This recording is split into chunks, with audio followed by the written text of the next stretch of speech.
qalbiga meel kasto aad joogtaan waxaad ku soo dhawaataan meel laydinka jecel yahay wanaag iyo sharafna laydin hayo ciise iyo karaamana waad leedihiin soo dhawaada markii ugu horeysay oo aad nasoo booqatay haddii ay tahay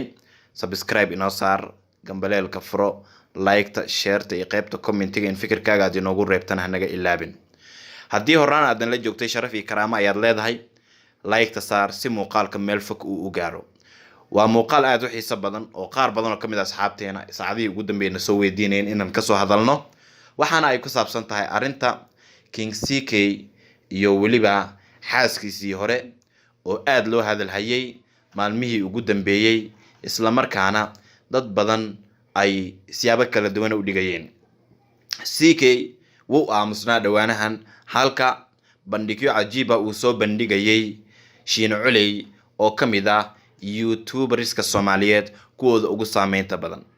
dadku way ku kala qaybsameen bandhigyadii Shiine Culey waxaana ay dareemeen in uu faduulinayo ama uu fowdeenayo King CK oo hore ay u kala tageen Manaal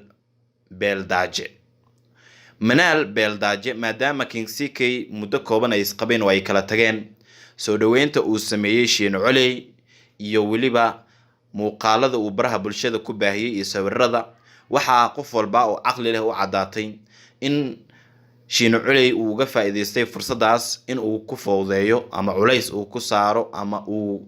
ku dareensiyo xanuun ahaan u dareensiyo in King CK gabadhii uu dhaqan waayay halka isagoo abti u ah uu soo dhaweeyay wanaag uu sameeyay YouTuberad uu ka dhigay isla markaana YouTube-keeda uu kalkiciyay runtii qof walba oo Soomaali ah waa qurux badan tahay in la garab qabto oo anigu xaasid mihi oo wallahi ah qof walba oo maanta gabar ama wiil ah oo ila soo xiriira oo doonaya in YouTuber uu noqdo in uu Facebooker noqdo wallahi diyaar aan u ahay waana garab qabanaya waana caawinaya ilaa ay xad in Shiine Culey uu Manaal Beeldaaje ka dhigo gabar YouTuberad ah oo iyada shaqaysato iyada gurigeeda joogto waa wax aad ugu fiican dhaqanka Soomaaliyeed waa wax aad u fiican xilligan waa wax soo dhaweyn mudan oo taasi dood kama taagna laakiin dhaqanada kale uu sameeyay ubaxa uu gudoonsiyay sheekooyinka qaar ay jileen waxa ay muuqatay in ninkan lagu faduulinayay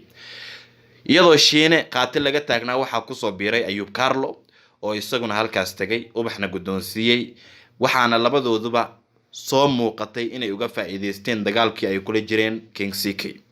ninka xaas leh ama hore u soo guursaday ayaa dareemi kara kan maanta wax jecel in gabar aad is jecleyseen qof saaxiib aad tihiin maanta uu sawiro isaga soo qaado muuqaalo uu la soo galo adiga oo aad kala tagteen waliba labada qof ee isfuraya badankood wanaag uma kala tagaan ee xumaan ayay ku kala tagaan waxa marka isweydiinta mudan waxa ay tahay oo muuqaalkan aan uga hadlayno King CK talaabo cajiib ah oo qof Soomaali ah oo noocaas ah wali uusan soo bandhigin ayuu qaaday wuxuu iska soo duubay muuqaal CK dhawaanahan waa lagu dhaga hadalay YouTube ka dad fiiriso TikTok ka dad fiiriso Snapchat ka dad fiiriso Instagram ka dad fiiriso dad badan dhaliilayo dhahay maxaad u aamusan tahay nimanka maad iska dhicisid war maxaad u aamusan tahay gabdho badan oo qurux badan lagu siinaya Manaal Beeldaaje hadii adiga xumeentaada ay u raacday rag adiga dagaal aad kula jirtay hadii ay ku jabisay war maad ka soo hadashid Manaal Beeldaaje way kala tageen CK oo maanta waa xor Shiine Culey maadaama abtinimo haatanba uu sheegay inuu ku soo dhaweynayo xitaa qof kale ay la xisaabi kartaa oo waa xor laakiin waxa jira xushmad iyo isxaq dhowr oo ah in gabadhu wiilka ay kala tageen meesha aan laga saarin wajigii iyo walaalnimadii Soomaalinimadii iyo Islaamnimadii oo qofka asaagiisa ah aan loo jibin waana wax aad looga fiican yahay waxaan marka galaynaa CK muuqaalkiisa muxuu uga hadlay CK si lama filaan ayuu muuqaalkan u soo duubay wuxuu soo dhaweyn u sameeyay Manaal Beeldaaje xaaskiisii hore oo uu tilmaamay inuu diyaar u yahay inuu garab qabto wuxuu la hadlay CK family waa wax cajiib ah dhif iyo naadir ah oo xataa qofna uusan ku fikireen CK iyo talaabada uu qaaday CK maadaama uu yahay YouTuber caan ah uu haysto in ka badan 700,000 oo subscribe YouTuberska Soomaaliyeed kan ugu horeeya ama kan labaad inuu noqonayo laga yaabaa waxa uu muujiyay in Manaal uu ku faraxsan yahay in YouTuber ay noqoto waxaana uu sidoo kale sheegay inuu garab taagan yahay. cajiib ayay noqotay oo wallaahi qof kasto marnaba kumuusan fikirayn in CK noocan uga hadli doono. Manaal Beeldaaje haddii gabar waxgarad ay tahay, Manaal Beeldaaje haddii gabar waxgarad ah ay tahay oo caqligeeda adeegsanaysa oo xikmad leh, waxa ay qaadi doontaa tallaabo ka farxinaysa CK. maahan inay CK kusoo laabanayso, maahan in CK ay soo amaanayso, laakiin dadka ay u jibinayso CK ayay ka fogaan doontaa. micnaheedu maahan inay la dagaalayso Shiino Culey, micnaheedu maahan inay la dagaalayso Ayub Carlo iyo dadka kale ee la midka ah. Manaal wuu u hiiliyey King CK. Manaal wuu u hiiliyey King CK. King CK wuxuu bahdil ku sameeyey Ayub Carlo iyo Shiino Culey oo labadooduba xeer ka baxsan xeerka ragga ku dhaqmay. xeer ka baxsan xeerka ragga ayay ku dhaqmeen labadooduba haddii xaqiiqda laga hadlayo oo insaannimo loo hadlayo oo Soomaalinimo loo hadlayo. maxaa yeelay qof shalay dumaashi ku ahayd in maanta aad sawir la soo gasho adigoo sida qof aad jeceshahay oo jacayl idinka dhaxeeyo aad siinayso maxaan ku yiraahdaa ubaxyo, waxa ay muujinaysaa daciiftinimo. waxaan ogsoonahay Shiino Culey iyo CK dagaalkooda heerka uu gaaray. Shiino Culey iyo weliba Ayub Carlo dagaalkooda heerka uu gaaray, laakiin tallaabada uu qaaday King CK dhabar jab culus oo aan kasoo kabsasho lahayn ayay ku tahay. waxaana hadda Manaal u bannaan in ay ka dhex baxdo dagaalka raggan u dhexeeya, maadaama youtuberad ay noqotay, saygeedii hore garab ay ka heshay in ay meel istaagto, laptopkeeda iyo waxeeda ay isku xirxirato oo ay gurigeeda ku shaqaysato, aysan nacaynin CK, aysan u gafin wiilashii soo dhaweeyay ee Shiino Culey iyo Ayub Carlo iyo wiilka kale la socdaba, laakiin in ay xishmad iyo qadarin u muujiso saygeedii hore. labada qof marka ay kala tagayaan dabcan dhacdo ay ku kala tagaan. horaan dhacdooyin badan ayaa la baahiyay, laakiin isagu waa uu beeniyay, welina sharaf iyo karaamo ayuu u hayaa.